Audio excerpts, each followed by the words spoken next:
Good afternoon. Good afternoon. No koan today. Danger. That means the map is wide open and this expedition, we don't know where it will end up. But there are some constraints or some topics that we will be talking about today. Because today this talk is dedicated to the Reverend Dr. Martin Luther King Jr., who lived from January 15th, 1929 until April 4th, 1968. I'm sure we all, or most of us, are somewhat aware of who Dr. King was and what he stood for. And before I go and talk about him, I want to make sure that we understand clearly from what point of view this talk comes. Also, from what point of view our naming of this retreat comes. Martin Luther King Jr. was an example of outstanding humanity. A life lived with dedication, with insight, and with deep faith in the tradition that he came from. Let it be known from the beginning that this is not an attempt to culturally appropriate Dr. King or the struggle for civil rights or the struggle against racial systemic oppression.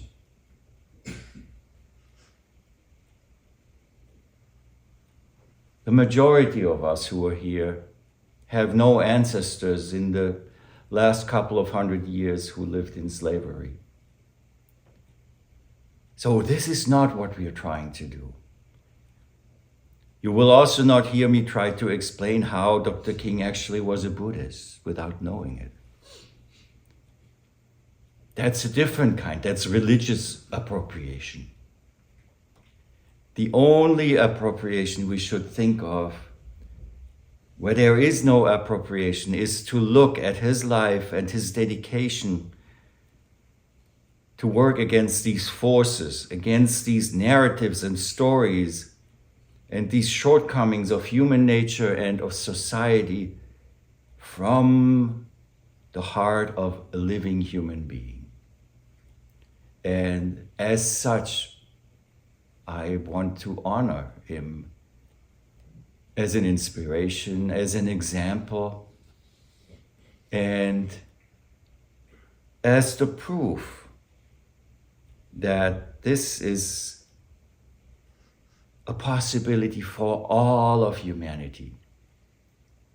No matter what our cultural background is, no matter what our religious background is or beliefs, with dedication, faith, a life can be lived to the utmost. And somehow I do suspect that is what all of us are inspired to do. Who doesn't want to live to their utmost? No hands? Anybody unsure? Well, that's okay. So, there are a lot of themes that go through my head when an occasion like this comes up. And forgive me to start with a rather dark tale in the beginning. Well, we know that Dr. King was shot. He was assassinated with a firearm on April 4th, 1968 at 6:01 p.m. on the second floor balcony of the Lorraine Motel in Memphis, Tennessee.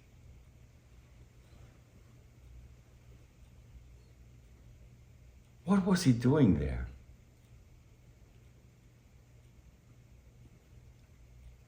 We forget about it. So let me tell you a little bit about it.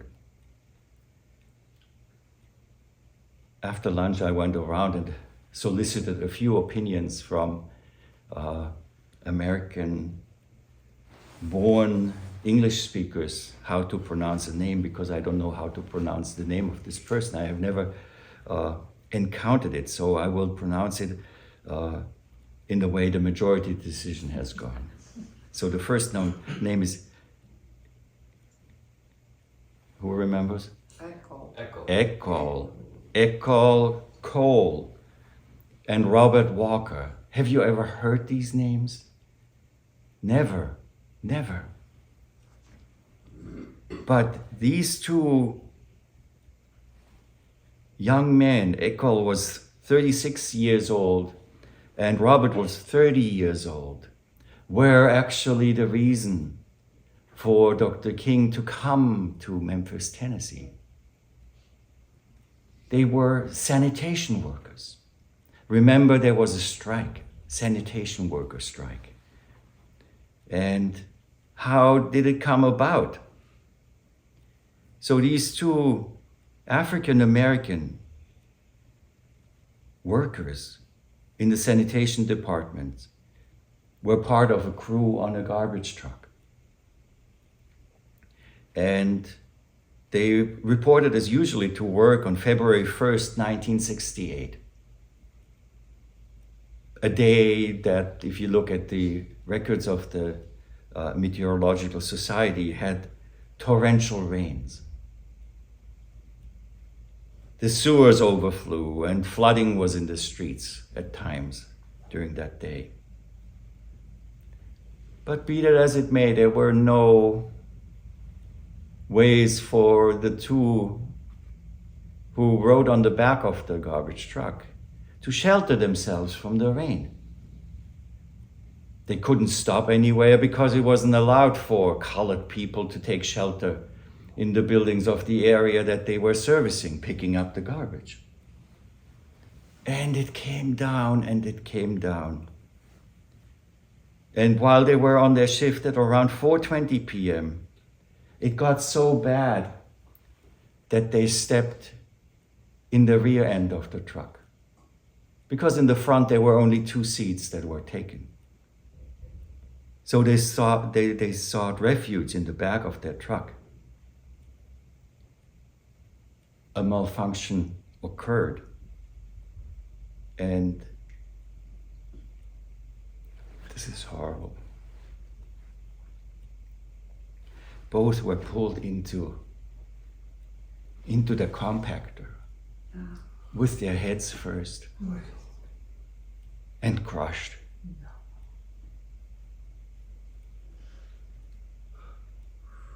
Why? The truck was in a terrible state of disrepair.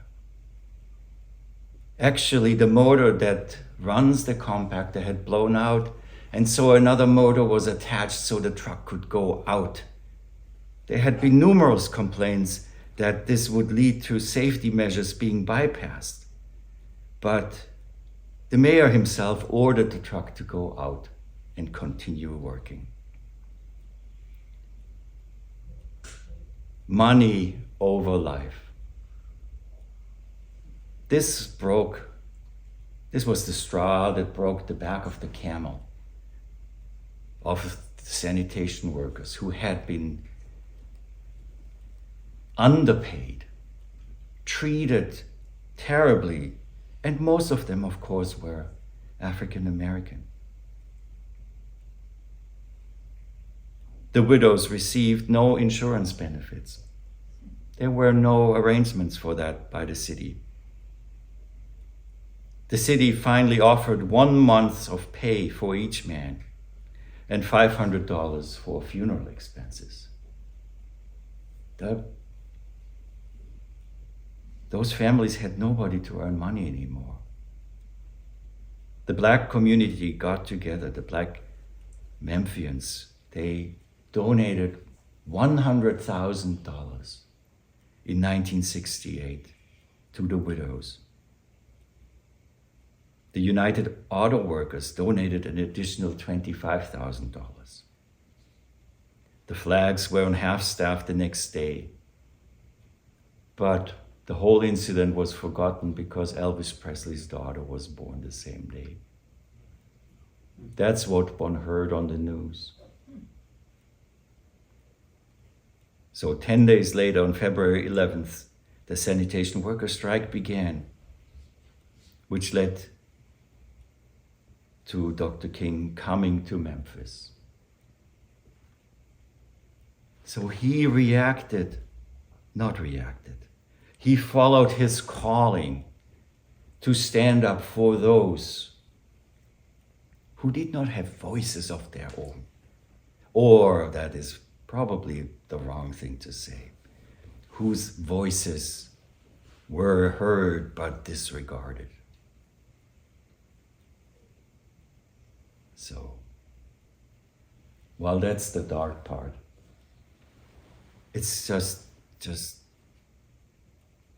unimaginable what greed causes. All right, so we've got to drink something after this.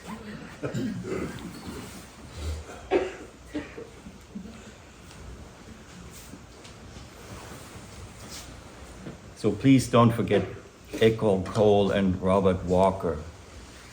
They never became as famous as other individuals who had influence in the context of the civil rights movement. But they also gave their lives, not willingly, in the same way that Dr. King had his life taken away. So they were garbage workers, sanitation workers.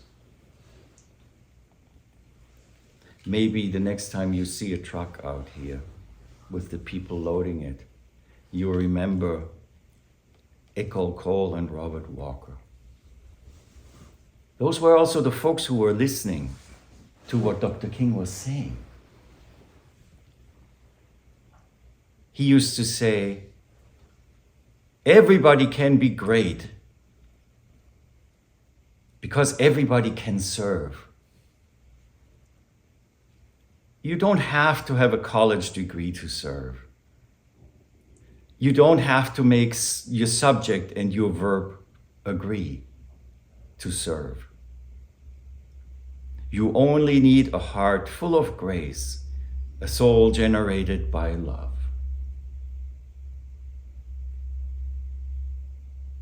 Sangha. Everybody can be great because everybody can serve. Here, in the world, in the Zendo, in the family. You don't have to be a Dharma teacher to serve. You don't have to be a Roshi to serve. You don't have to know your sutras by heart to serve. You only need a heart full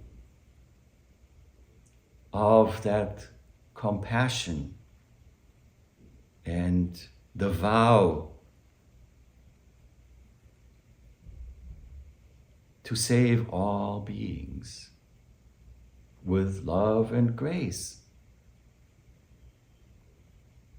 So this quote from Dr. King, just translated into our current context, gives you an inkling what kind of person he was. Through a different practice, he arrived at that what so many other traditions also arrived at. But we live in a world, as we heard yesterday, with married and all of that, where everything is based upon evaluation and comparison. Merit is measured in monetary value.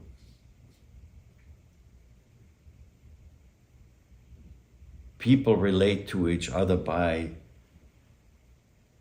the way, often how they earn their living.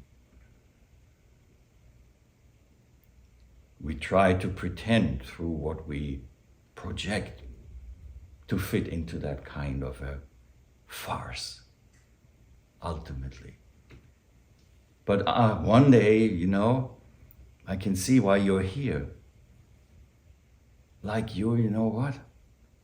I've had it with this. It's enough.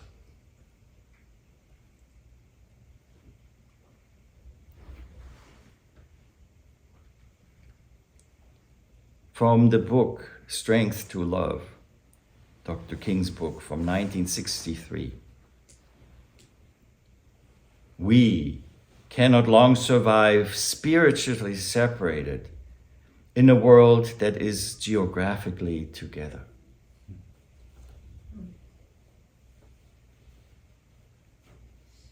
If you read this quote, think about the separation that exists between Israel and Palestine. The separation that used to exist between Northern Ireland and the other part of the island. Separation, separation. We cannot long survive spiritually separated in a world that is geographically together. The world has never been as close as it is now. You go around the corner to Grace's Market. You can buy everything from everywhere in the world. Everything is close. How can we make sure it's not just a flow of moolah, of money, that makes this closeness? How can we get together as a world of human beings to not just rely on reward, but to find that spirituality, that light of being a human being that can even flow through the whole universe?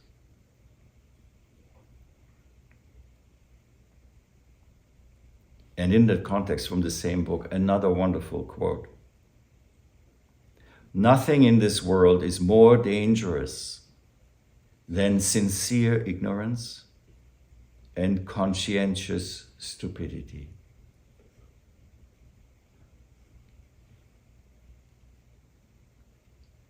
When we look around,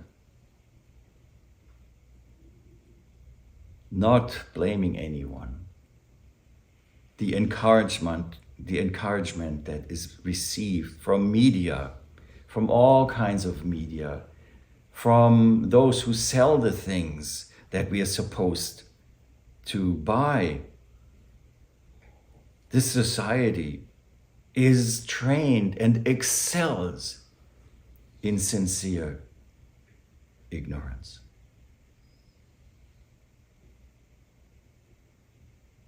And maybe conscientious stupidity can be mapped to any kind of fundamentalism, where the word counts more than life. There is legal fundamentalism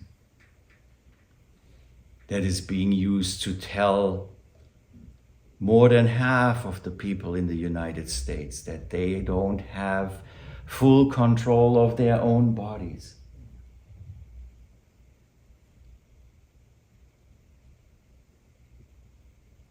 There is, of course, religious fundamentalism. There's capitalist fundamentalism. Nothing in the world is more dangerous than sincere ignorance and conscientious stupidity. So when we sit down here, we might ask ourselves about the things we so sincerely believe in.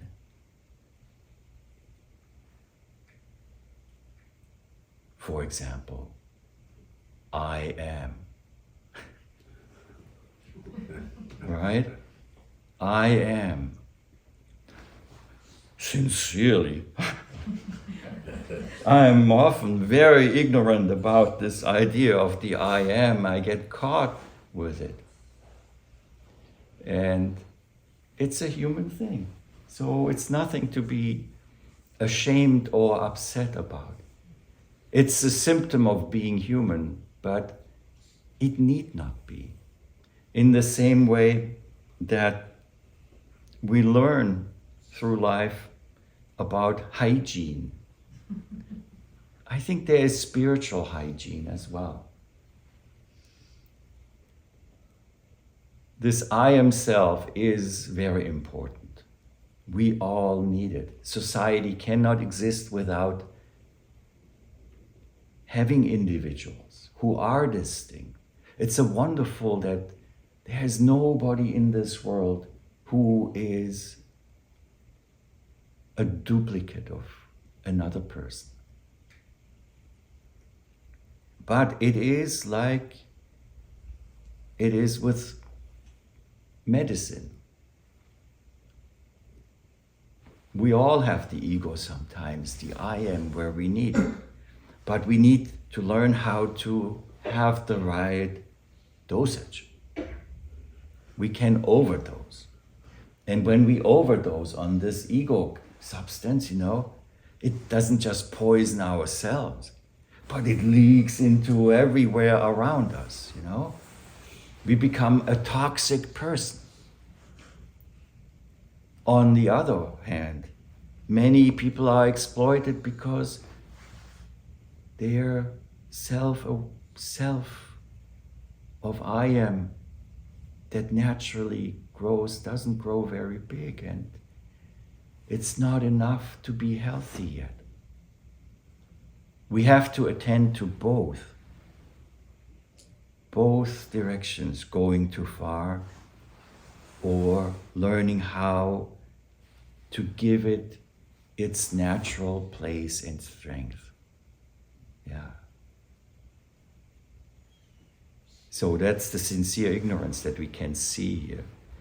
And conscientious stupidity are often the beliefs that we have that spring from this boundless and very sincere ignorance about the human condition or who we are.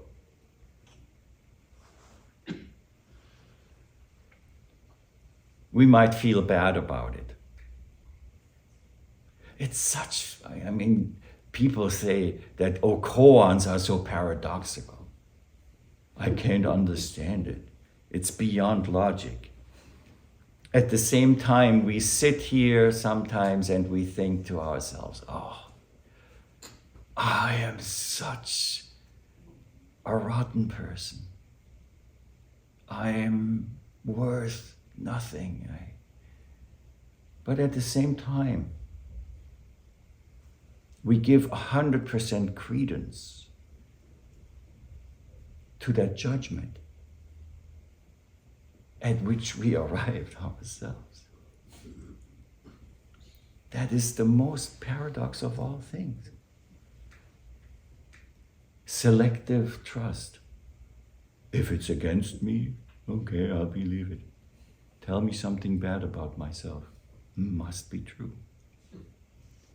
How do we get beyond that?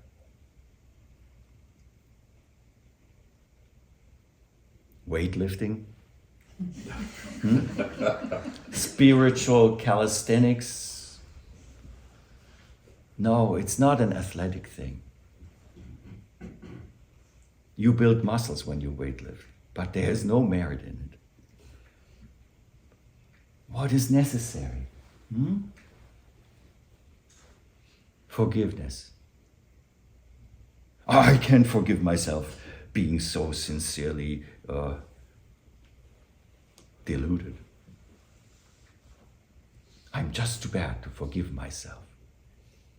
Or I have done things that I can't forgive myself.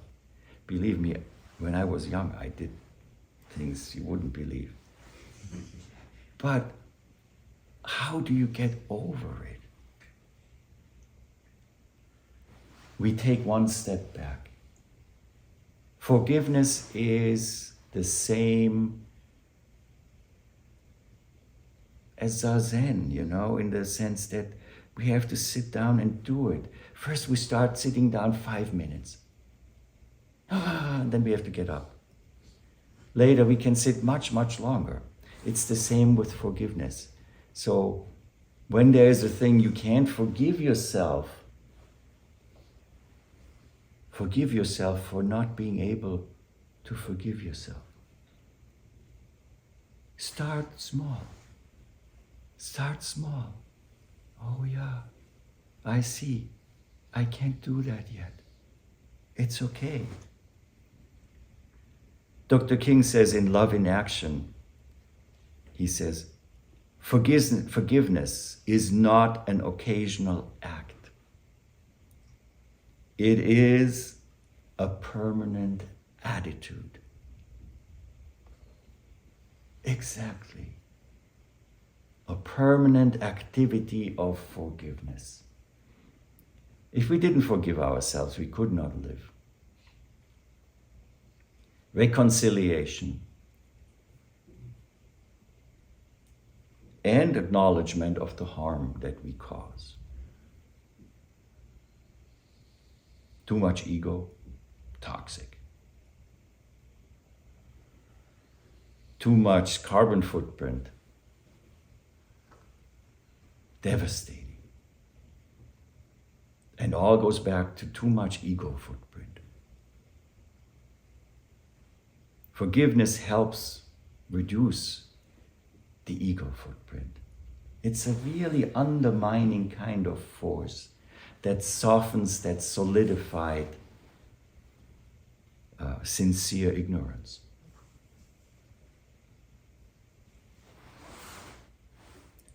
Do you think that Dr. King just one morning woke up and all of this was clear to him? No, he went through tremendous struggle. So much that he used to say, there is no gain without struggle. Certainly something that we all can testify that that's true. But what we have to learn is that struggle is necessary. But at the same time, it is not about struggling. The struggling should not replace just the sincere ignorance. It's just a different manifestation of it. But if there is no feeling of that this is difficult, then we are not applying ourselves in a way that we can actually feel where our limits are. If we continue to live in our limits, then, well, if you're happy with it, what are you doing here? It's sometimes I try to explain it to people like a crustacean that has grown in its shell, bigger and bigger, but the shell is hard, And it's very uncomfortable. So it takes some effort for that crustacean to shed the shell. Is it called molting? Yeah? And then the shell is gone. What happens? Become very vulnerable. You get very vulnerable. In the restaurant, you get soft shell crab. That is exactly what one becomes. And one feels, I'm exposed now. This is so much worse than before. But it's part of that process of growing.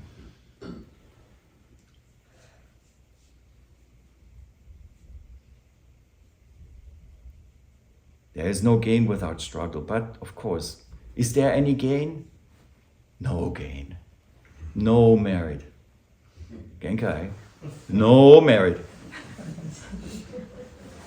I disagree.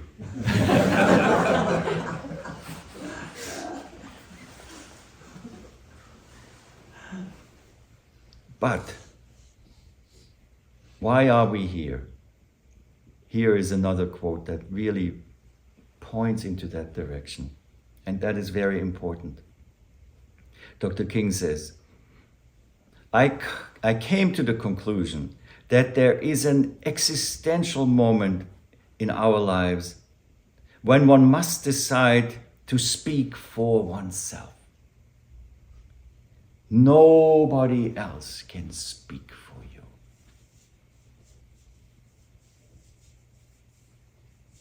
In our practice, that is exactly what brings us here.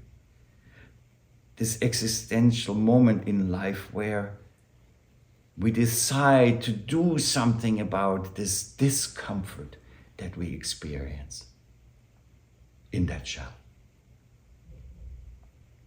And we might go and try to find other solutions. But ultimately,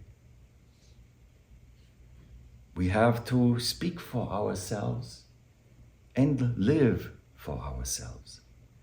Not farm it out to culture, not farm it out to religion and say, okay, heaven's waiting. I don't know if it is.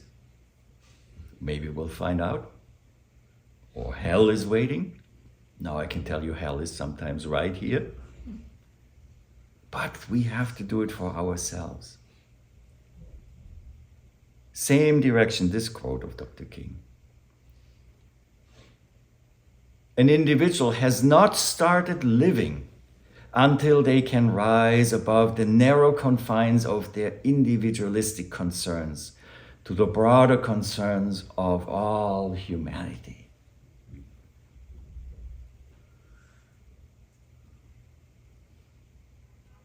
Yeah, that's what it means to have one's heart awaken. We would even say beyond humanity, all Sangha, all sentient beings, all insentient beings, all together. We have to rise above the narrow confines of our individualistic concerns.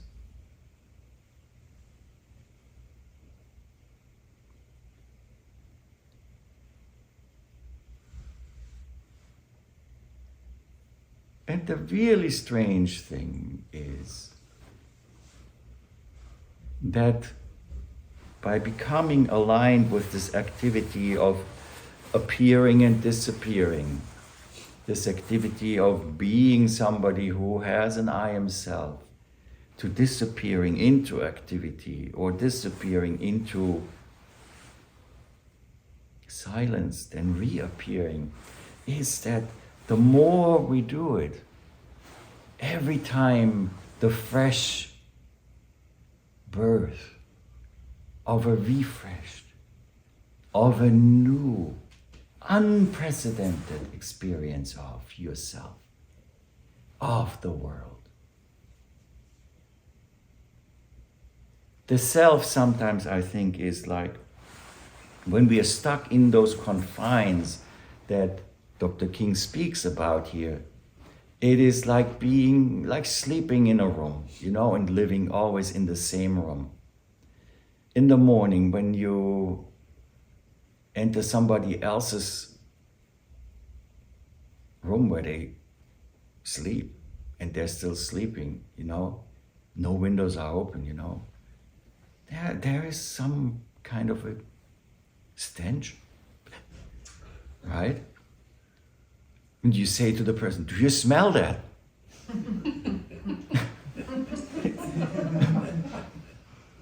What? What? What are you talking about? This is exactly how it is. So this opening up of those confines, opening up of windows, Windows to ourself, from ourself, open up when we are in love. When these confines fall away and we are not afraid to open those windows and doors.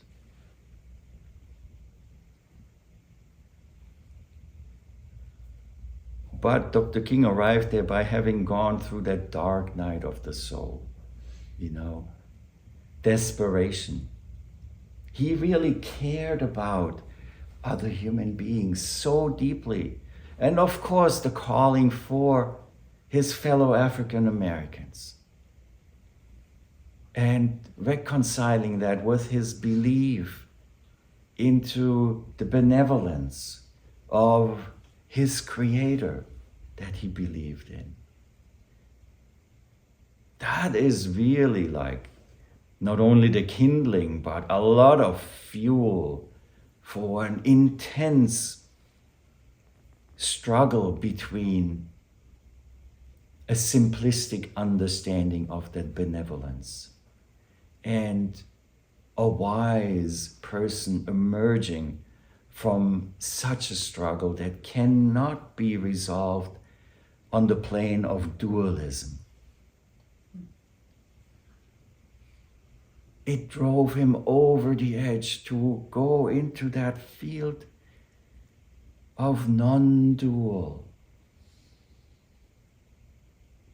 The love of non-duality or non-dual love, agape, in the Christian tradition. True love, as Joshua Roshi called it, it's not something sentimental. It's not something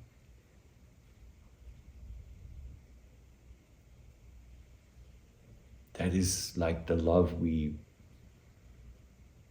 have for good food. It's the real love that does not discriminate. That emerges from such a struggle of that dark night. And so what he said here,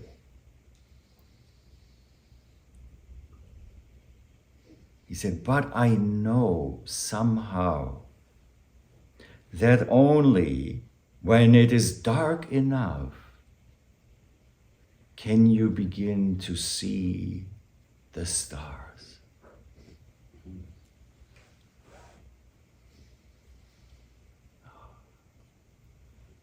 Wonderful.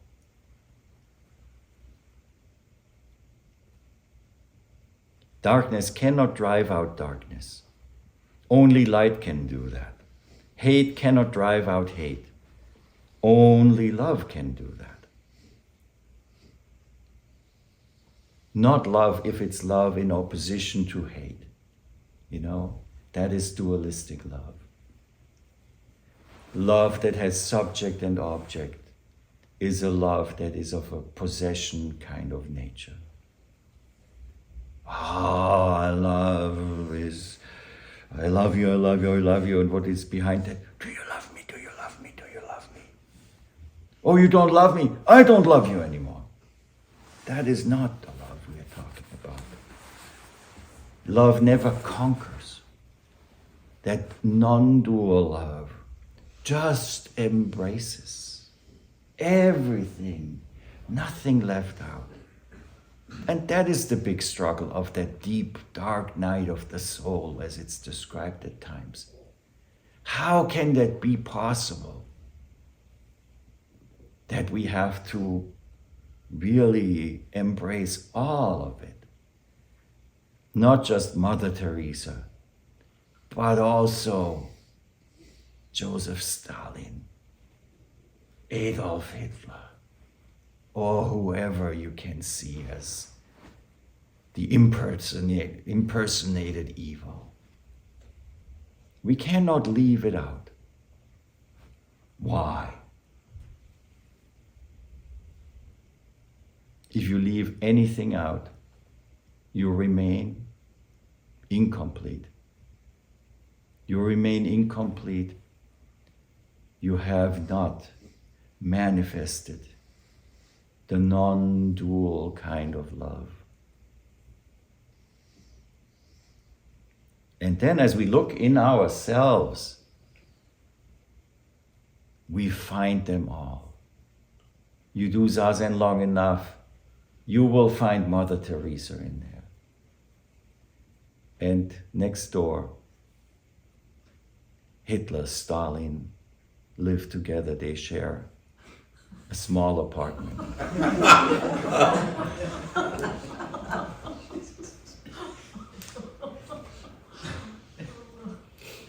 It's all in each of us. It's something inspiring and frightening at the same time, because we have our choices. Hey, Joseph and Adolf, let's go out and let's drink. I think we'll have some really great ideas together. Probably not. Or we learn to embrace all of it and with open heart and eyes live up to that urgency. Here again is Dr. King. We are now faced with the fact that tomorrow is today. We are confronted with the fierce urgency of now. In this unfolding conundrum of life and history, there is such a thing as being too late. This is no time for apathy or complacency. And as it was true for the civil rights, it is true for living an awakened life, for living an authentic life, for having the genuine longing, courage, and energetic application to do that. We are confronted with the fierce urgency of now. Look around. Read Rabbi Hillel. If not me, who? If not now, when? Dr. King says it. The Buddha says it. So many. And we have to learn how to speak that for our own, with our own voice, with our own being.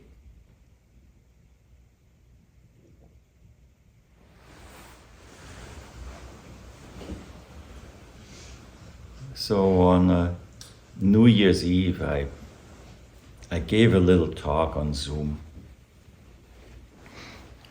It was recorded. It will be out there sometime in the future, but I want to tap exactly into what I had said there and share it with you, because I think it is something that is important to realize and to hear.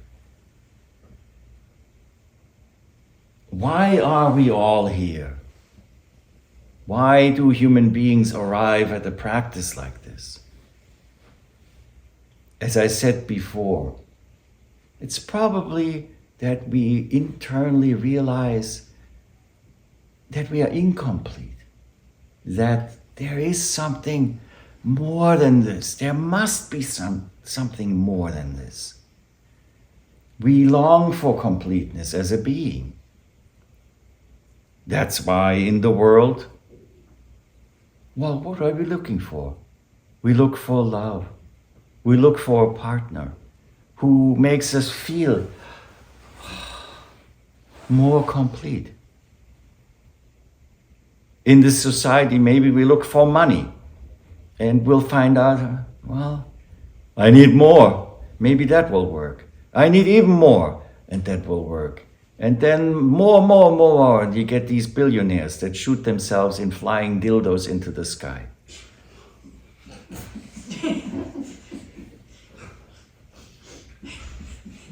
But are terrible human beings. Maybe pleasure. But that only lasts so long. So we are here because somehow we are called into this spiritual engagement. Engaging with our spirit, with our heart, with our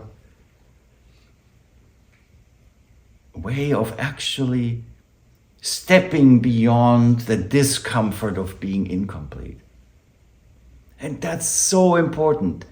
There are millions of human beings out there who know exactly the same feeling that we had before we started practicing. And you know what they do about it? Nothing. So the action starts when we step beyond the discomfort and meet it with stepping forward, which needs the same or a greater amount of energy to do that.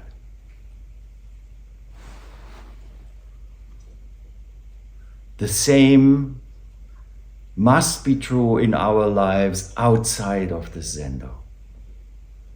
It must be true in our civic life. It must be true in our life in society. Indifference is fatal. Not caring is the worst of all. Elections in this country are not decided by the people who vote, but by the masses who are indifferent about it and don't even bother to use their own voice to contribute to this greater society. Indifference is fatal. It's more scary than the extremism on whatever side. At least you know what this side believes. At least you know what that side believes. But in between, you know that it's quite scary. Some people go beyond the indifference, and what they start? They start bitching about it. This is terrible, complaining about this and that. Oh yeah, I know what's happening. It's so awful. But still, no steps happen. We must meet that discomfort again with equal or greater amount of engagement to step beyond the discomfort and actually make a difference. Now, I'm not calling you to go and demonstrate somewhere. If you feel, or let's say if you felt called to do that, you'd probably be standing somewhere with a sign now and the bullhorn. But we can do the same here with our practice, with what we take from this lab in which we find ourselves here. These are lab coats. This is a place where you can forget about so many things you have to worry about in the world. Food will come. Clothes has appeared. You don't have to keep time. The bell will ring. Sometimes way too late, right? But it will ring. And then we find some kind of peace. We find some anshin, peace of heart. And to take that and turn it into an actionable item upon leaving this building is where this work of stepping beyond the discomfort turns into spiritual activism. Let's call it that. And even if it is just inspiring somebody else to look into their own beliefs, that is an act of change. I consider myself a spiritual arsonist. I want to go out there and burn so brightly that somebody will catch on fire. And the fire spread.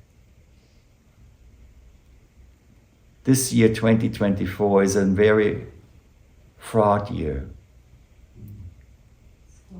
Fraught with, it's difficult full of anticipation of all kinds of disastrous things. The summer will probably be hotter than last year. Fires, floods. But besides nature, this, and I want to make sure, please don't understand this as political speech. This world and this country is at the place where what we do really, really matters. Who do we want to be as society? And finding your own voice is one thing, but what I would want you and us all to develop through this practice is the ability to be resilient, to develop resiliency. We will end up in places where we live with those who we disagree with. Very strongly, very strongly. We have to learn through what we get from our Zazen and our being here that we must not define our human relationships in the world outside by the opinions that we or the other human being holds. We have to make relationship to build resilience. Dr. King said, spiritually separated. Let us not be spiritually separated, even if we believe in different ideals, even if we believe maybe in a more benevolent kind of delusion or a more malevolent kind of delusion. It doesn't matter. We still can connect on that level and have to, in order to create the resiliency in this society, to go beyond whatever might happen with the leadership of this country. The day after a decision, what will happen here, is the day when it really starts to count how we relate. These relationships to build resilience on the level of human engagement are crucial. If opinions are at odds, relate as a parent if you have children. Relate as somebody who likes to read the same kind of books, listen to music. Relate as a child who takes care of their parents. And somebody who is on the other end of the spectrum, their parents are aging and they're taking care of it. Anything in that spectrum of humanity that lies above the fleeting effects of the self-based, adopted, appropriated, indoctrinated opinions. That's how we make a difference. Do I foresee disaster? No. You know why? Because you are here. Because you are here. So, this is how the spirit of Dr. King lives in all of us.